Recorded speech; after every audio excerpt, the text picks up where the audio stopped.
Hi friends, నేను మీ Rekha. Welcome back to Rekha's kitchen. ఈరోజు రెసిపీ పన్నీర్ టీకా ఎలా చేద్దామో చూద్దాం. ఈ రెసిపీ చూసే ముందు ఫస్ట్ టైం ఎవరైనా నా ఛానల్ని చూస్తున్నట్టయితే ప్లీజ్ సబ్స్క్రైబ్ మై ఛానల్. చూసారు కదండి, కెనడాలో పన్నీర్ చాలా టైప్స్ ఉంటుందండి. మనకి ఎలాంటి పన్నీర్ కావాలంటే అలాంటి పన్నీర్ దొరుకుతుంది. పన్నీర్ ఎక్కువగా దొరుకుతుంది మనకు, మళ్ళీ ఫ్రెష్గా కూడా ఉంటుంది. ఈ పన్నీర్ వీడియోని చేసి మీకు చూపిస్తాను ఒకరోజు.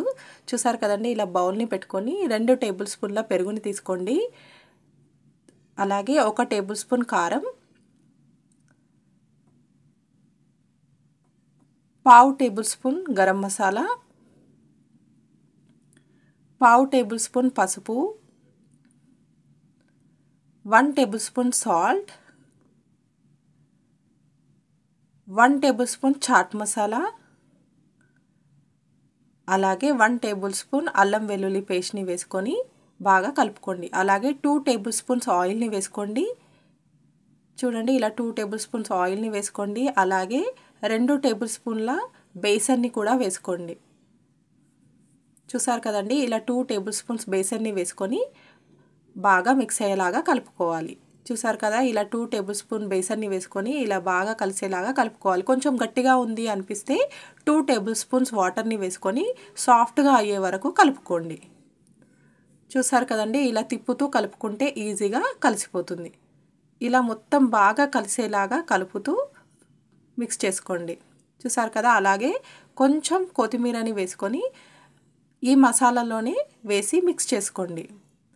ఆ తర్వాత ముందుగా కట్ చేసి పెట్టుకున్నాం కదా పన్నీర్ ముక్కలని, ఆ పన్నీర్ ముక్కలన్నీ వేసి బాగా కలిసేలాగా కలుపుకోండి. చూసారు కదండి, పన్నీర్ చాలా ఫ్రెష్గా ఉంటుంది.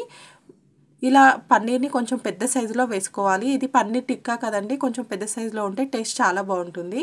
చూసారు కదా, ఇలా మసాలా మొత్తం వాటికి పట్టేలాగా ఇలా మొత్తం కలిపి పెట్టుకోండి. ఒక 30 మినిట్స్ అలా పక్కన పెట్టుకోండి. చూసారు కదండి, ఇలా మసాలా మొత్తం పన్నీర్కి పట్టేలాగా థిక్ లేయర్ వచ్చే వరకు కలిపి ఒక 10 మినిట్స్ పాటు పక్కన పెట్టుకోండి. అలా పెట్టడం వలన మసాలా మొత్తం పన్నీర్ లోపలికి వెళ్ళి టేస్ట్ చాలా బాగుంటుంది. మూత తీసిన తర్వాత మళ్ళీ ఒకసారి ఇలా కలుపుకోండి. ఇలా మొత్తం కలుపుకుంటే చూడండి, ఇలా థిక్ లేయర్ వస్తుంది మనకు పన్నీర్ పైన. అప్పుడు ఫ్రై చేసుకునేటప్పుడు చాలా బాగుంటుంది. ఇప్పుడు స్టవ్ పైన ప్యాన్ పెట్టుకొని 2 టేబుల్ స్పూన్స్ ఆయిల్ని వేసుకొని ఇప్పుడు పన్నీర్ పీసెస్ని అన్నీ పెట్టుకొని మీడియం ఫ్లేమ్లో పెట్టి ఫ్రై చేసుకోండి. చూసారు కదండి, ఇలా పన్నీర్ పీసెస్ మీకు ఎన్ని పడితే అన్ని ప్యాన్లో పెట్టుకోండి. అలా పెట్టేసి మూత పెట్టి ఒక 1 మినిట్ కుక్ చేసుకోండి. చూసారు కదండి, ఇలా మూత పెట్టండి. మూత పెట్టేసి ఒక 1 మినిట్ తర్వాత తీసి పన్నీర్స్ అన్నిటినీ రివర్స్లో ఫ్రై చేసుకోండి. చూసారు కదా, ఇలా రివర్స్లో అన్నీ టర్న్ చేసుకుంటే చాలా బాగా కుక్ అయిపోతుంది. ఇక్కడ మనకు మసాలా ఉండదు కదా, అప్పుడు మన దగ్గర ఎక్స్ట్రా మసాలా ఉంటుంది కదా, ఆ మసాలాని వాటిపైన అప్లై చేయండి. లేదంటే కొంచెం చప్పగా ఉంటుంది. ఇలా మసాలా ఉంటే స్పైసీగా చాలా బాగుంటుంది. చూసారు కదండి, ఇలా 1 మినిట్కి ఒకసారికి తిప్పుతూ ఫ్రై చేసుకోవాలి. చూడండి, ఇలా తిప్పుతూ ఫ్రై చేసామంటే చాలా బాగుంటుంది పన్నీర్. ఇలా చేసిన పన్నీర్ ఈవినింగ్ టైంలో స్నాక్స్కి చాలా అంటే చాలా బాగుంటుంది. చూసారు కదండి, ఇలా చక్కగా కాలిపోయింది. ఇలా కాలిన పన్నీర్ని ప్లేట్లోకి తీసుకొని మళ్ళీ ఇంకో రౌండ్ పెట్టుకోండి. చూసారు కదండి, ఇలా మళ్ళీ ఇంకో రౌండ్ మిగిలిన పన్నీర్లన్నీ పెట్టేసుకున్నాను. వాటిని కూడా సేమ్ ఇలాగే చేసుకొని పెట్టుకోండి.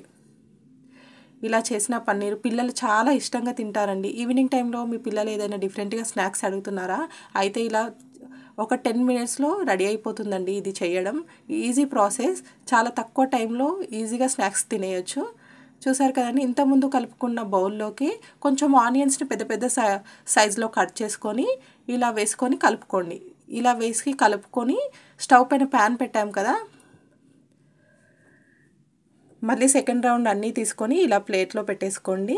తర్వాత అదే ప్యాన్ని స్టవ్ పైన పెట్టుకొని 2 టేబుల్ స్పూన్స్ ఆయిల్ వేసి ఇంతకుముందు కట్ చేసి పెట్టుకున్నాం కదా ఆనియన్స్ని, వాటిని కూడా వేసి లైట్గా ఫ్రై చేయండి.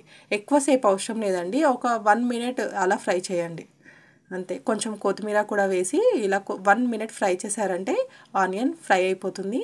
ఎక్కువ కుక్ కావాల్సిన అవసరం లేదు ఆనియన్ని. అలా ఫ్రై అయిన ఆనియన్స్ని ఇప్పుడు ముందు మనం ప్లేట్లో ఫ్రై చేసుకున్న పన్నీర్ ముక్కలు ఉన్నాయి కదా, వాటిలోకి వేసేసుకోండి. ఆ తర్వాత కొంచెం కొత్తిమీర పుదీనాను కూడా వేసుకోండి. ఎంత చక్కగా వచ్చాయో. ఇలా చేసిన పన్నీర్ ఈవినింగ్ టైంలో స్నాక్స్ చాలా బాగుంటుందండి. పిల్లలు చాలా ఇష్టంగా తింటారు. మీకు నచ్చుతుంది, మీరు ట్రై చేయండి. Thank you for watching.